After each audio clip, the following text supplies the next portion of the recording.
Okay, let's look at Soto Gake. Soto Gake. Ko means minor. Soto means moving on the outside of his body. Gake means to hook.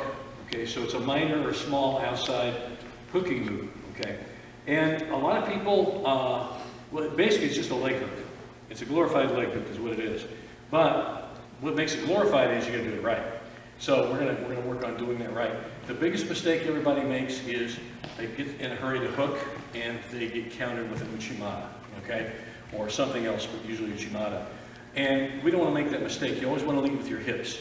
So even though it's a leg technique, it's a leg hooking technique, we're still leading with our hips. And by doing so, we're going down, the line of his body on his balance here. We're getting past it with our line of our body, the axis of our body, the middle of it.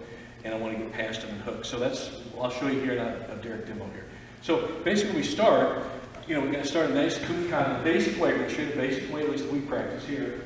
Standing lapel sleeve grip, okay? But in this case, instead of standing straight with him, I'm slightly to the left, okay? Just like we were starting on basic Soto Gake type thing, okay?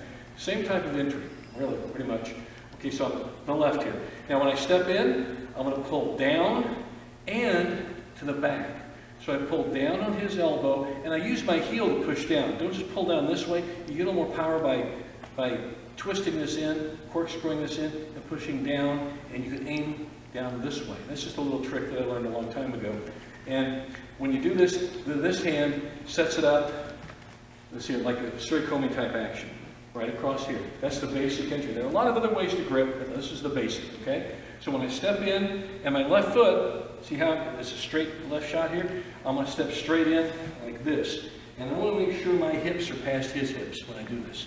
I don't want to just kind of lunge, because he will counter me, okay? So when I do this, I start aside. Okay, when I step in like this, see how I'm pushing down here? Now, here's where it kind of gets tricky, okay?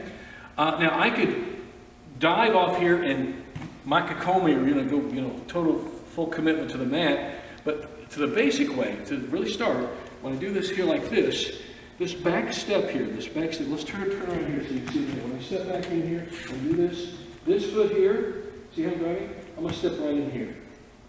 See how that gives me, when I step in, there. See, that's a nice hook, okay? That gives me a nice base.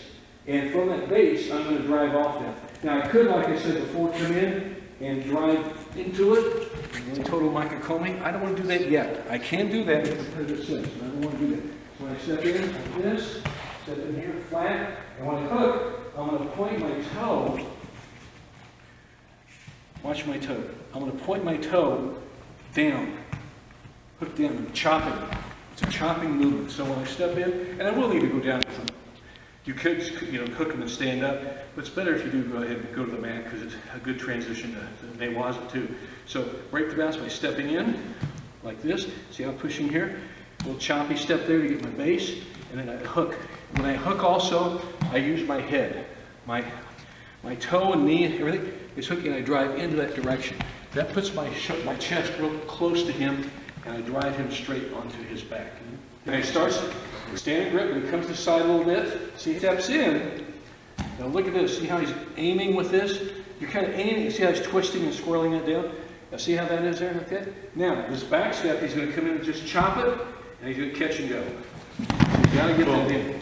Now, I like to, again, if you want to go straight down and push, that's okay. Because what we're doing, we're trapping his foot to the mat. We're making him place all his body weight on his heel. So when we come in and do this, we could go straight down, that's okay. But I like to grab a little bit because I can just kind of steer them better. And then when I chop in, hook, and take it down. We're just kind of aiming the body so the camera is seeing it. We step in, boom, that's it. Now we like to go down with it. You can also hook and stand up. That's totally fine if that's what you want to do. But I like to use it. You can do that, that's fine. But I like to use it actually to get him to the side after you throw him. He's right there. You can go right into a pinning situation. You're right at the top of him, there. So it's a good throw. It's a big, powerful throw. It's also a great transition to ground fighting. That is Soto Gake. Now there are other ways of doing this. This is just how we approach it from a basic, way here. And this is the very basic. Just remember, don't lead with your legs. Always lead with your hips. okay? You know, but we're getting the hips. I want to get my hips past this line here, the middle line of his body. So like this, chop there, like a hook. That's really important. You lead with your hips on Soto Gake, okay?